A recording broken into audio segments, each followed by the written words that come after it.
I'm a computer scientist by training, but I've become really fascinated by people and the data that people generate. I joined Bitly about 3.5 years ago when it was just a really simple social utility, a URL shortener. It's the kind of thing that's uninteresting when n equals 1, but becomes very interesting as n grows very large. And I've been hooked on studying social data ever since. What's interesting about big data is not that it's big. We have tools like Hadoop that make it useful data in that we can actually ask a question of our data and get the answer back before we've forgotten why we asked the question in the first place. We apply our intuition and our creativity to every system we build, and that's necessary because in many cases the kinds of things we're building haven't really existed before, and that's the most exciting part of engineering. My name is Hilary Mason. I'm the chief scientist at Bitly, and I'm a member of the ACM.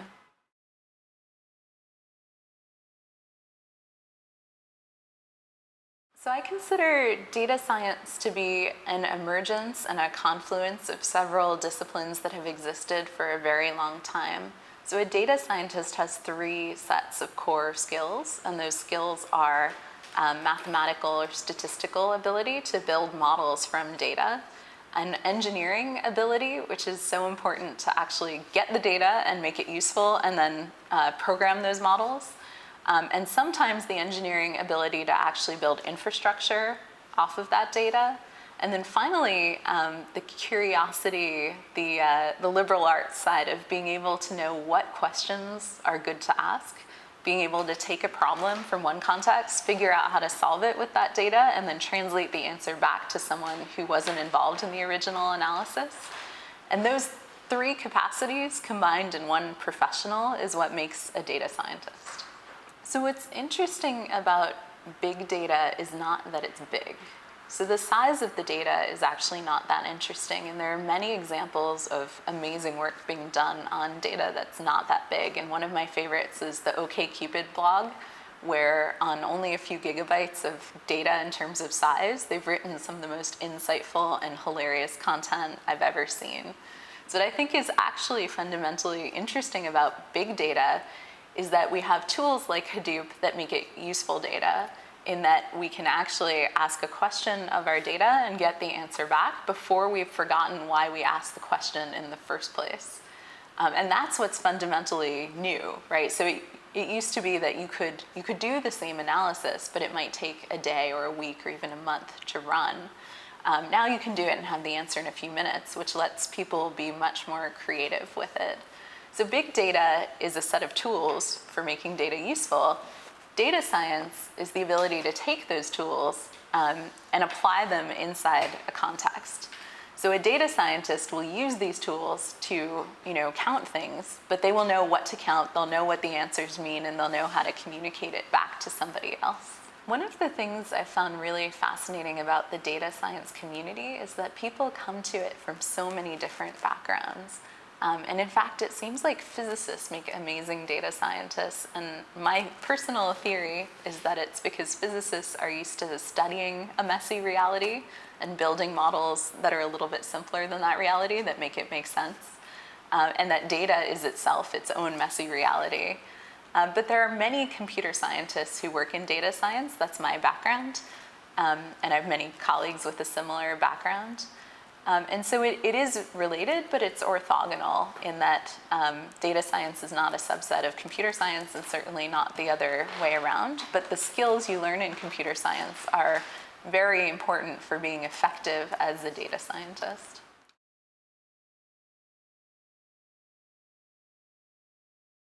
Hadoop, just to choose one tool, is a tool for counting a lot of things in a distributed MapReduce type way.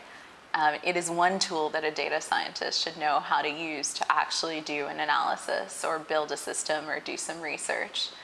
So Hadoop is a remarkable tool, but it's only good for a subset of problems. And most of those problems really are just counting things.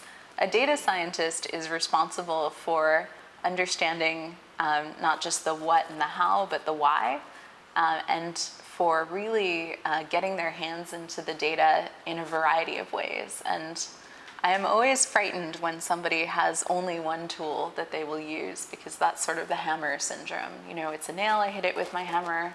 It's a screw, I hit it with my hammer. It's a flower, I've got a hammer. That's not a healthy way to think about really getting to the kind of robust answers that a data scientist should be aspiring to get to.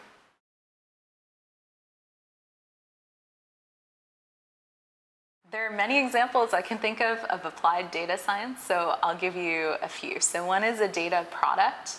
One of my favorite data products is an iOS app called Dark Sky and a website called forecast.io, where a couple of people have taken the public weather data.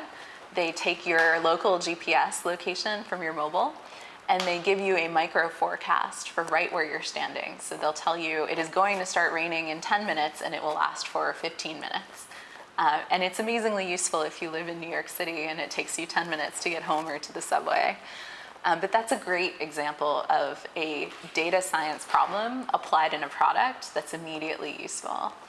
Another example is one from our own work here at Bitly, where we study social media behavior. We've been able to learn a few things about how people behave on social networks that we've never been able to learn quantitatively at this scale before. And they're things as simple as what the half-life of different kinds of information is. So sports has the shortest half-life, meaning it'll get half the clicks it will ever receive in that amount of time.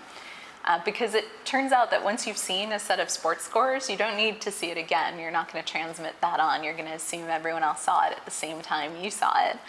And the slowest half-life belongs to topics like religion, or the more intellectual topics, where it's sort of evergreen content.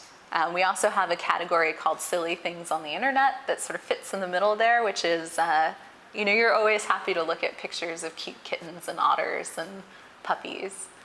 And so just seeing how different kinds of information spread.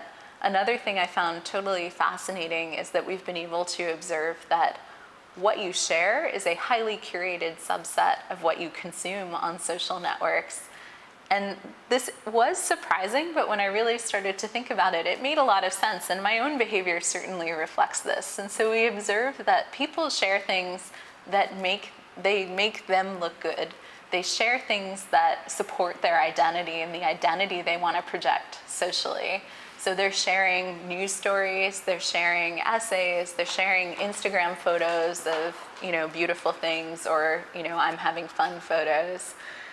The same people sharing these things are reading about Kim Kardashian and her baby bump. They're reading about sports. They're reading about, you know, some political thing happening in their area that you know, they might care about. But they're reading actually a much vaster kind of information than they're sharing. And the theory is that people want to share things that make them look good. They want to share things that support this idea of their strong identity, but they want to consume what they want to consume, which is essentially it's news and gossip. And I actually think that on the social web, you can't draw a line between news and gossip. It's the same thing.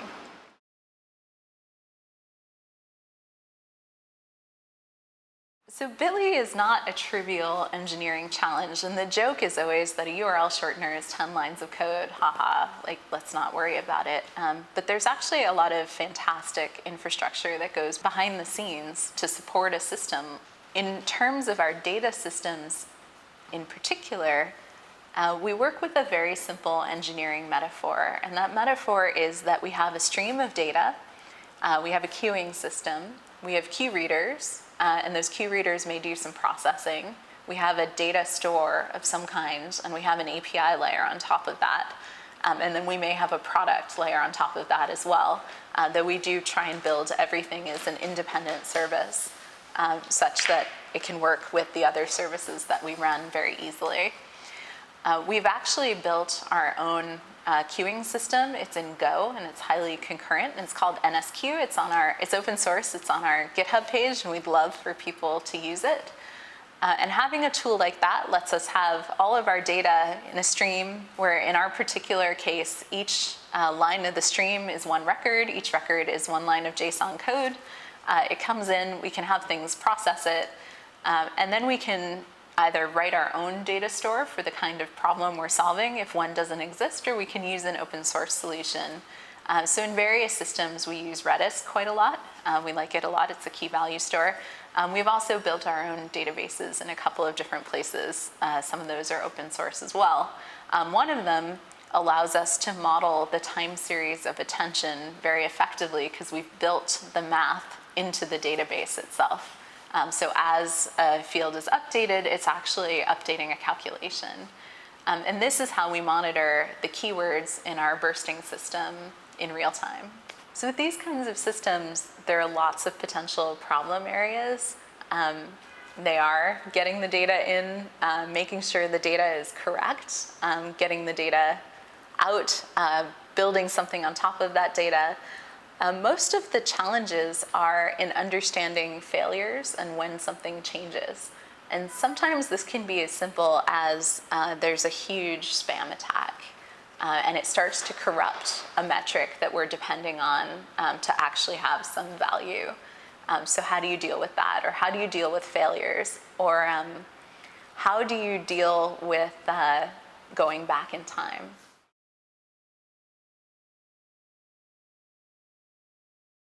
Asking a question like which challenge is harder, the science or the engineering part of building a project like this is asking which of your children you love more. A lot of that is what your personality is and how you want to spend your afternoon. I think they're both beautiful and related challenges. And on our team, we have people who prefer one over the other, though everyone works across both functionalities. But the challenge in that kind of system on the mathematics side is in understanding how to build a robust model from our data of what we want to learn and how to do it simply and effectively so that we can scale it. And then on the system side, there are lots of engineering constraints you have to work under. In our particular case, we're running this in the cloud, so we have to choose the best kind of configuration to support what we want to do. We have to make sure the data store is redundant and can handle the failure of a node. And so there are lots of operational constraints. And I really do think it's a personality question as to which one is better. They're all good problems.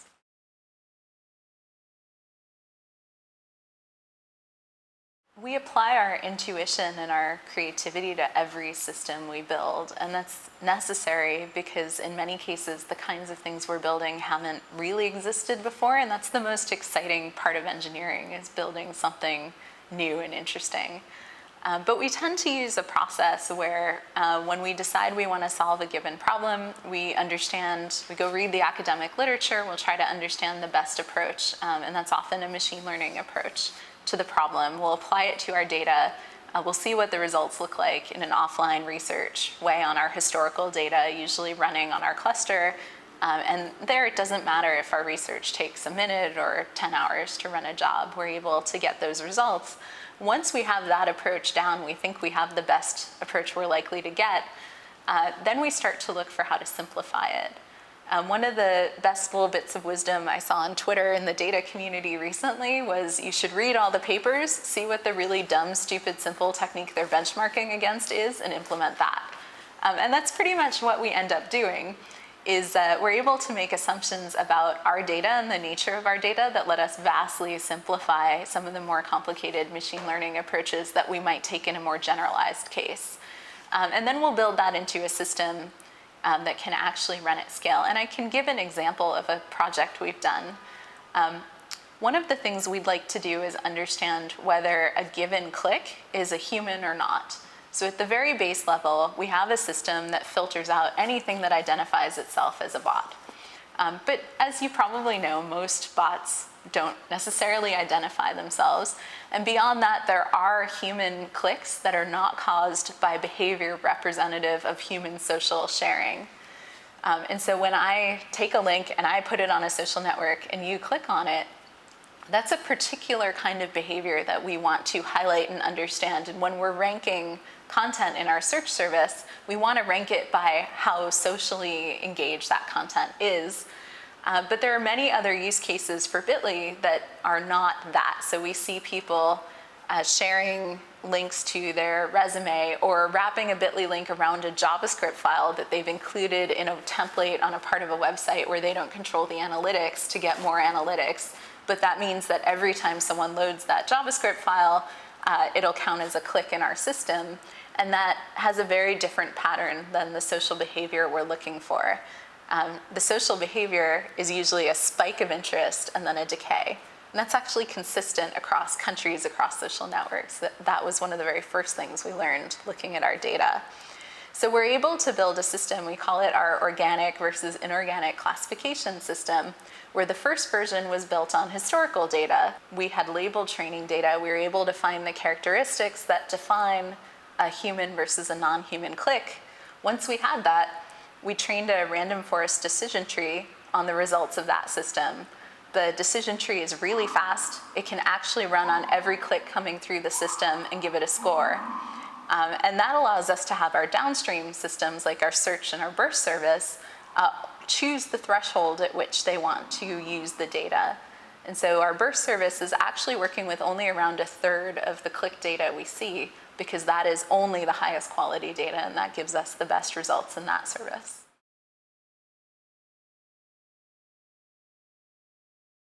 So there are some great books for engineers who want to learn more about data science. One of them is Machine Learning for Hackers, written by John Miles White and Drew Conway, who are also two great New York data scientists, where they write about machine learning algorithms from the perspective of a software engineer. And so that's a great way to pick up and just start playing with things. If you already have that background in the math background, the Bishop book on machine learning is still considered one of the canonical reference books. There are also a few conferences that have emerged. So the Strata conference, if you're on the vendor infrastructure side, or even here in New York, we run a conference called Data Gotham, which is a great place to meet people and sort of exchange wisdom. It's such a young field that there is no one canonical textbook or reference yet, but I hope that's something that comes out in the next few years.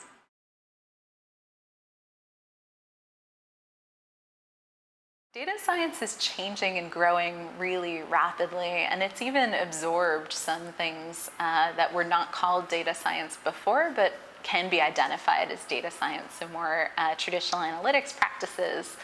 And if you remember that data science really didn't exist 5 years ago, and now it's a common practice and a useful set of tools and capabilities, thinking a couple years ahead, I hope to see that the abilities of a data scientist are accessible to people without the same depth of mathematical or technical skill. In the same way that Excel can democratize one kind of analysis, I would love to see tools emerge that allow people to do analysis of larger data sets and more interesting algorithms on those data sets without having to spend years in graduate study on those topics. I also expect that we'll see data science and the philosophy of data science applied in different industries. And there are obvious, huge opportunities, not just in finance, which has actually been doing this for years and years, or in startups, but in healthcare, for one example. We're seeing a lot of it come out of the quantified self movement, and while not all of us are willing to be that attentive to gathering data about ourselves, they will learn things from that data that the rest of us can take advantage of. I'm pretty excited about that.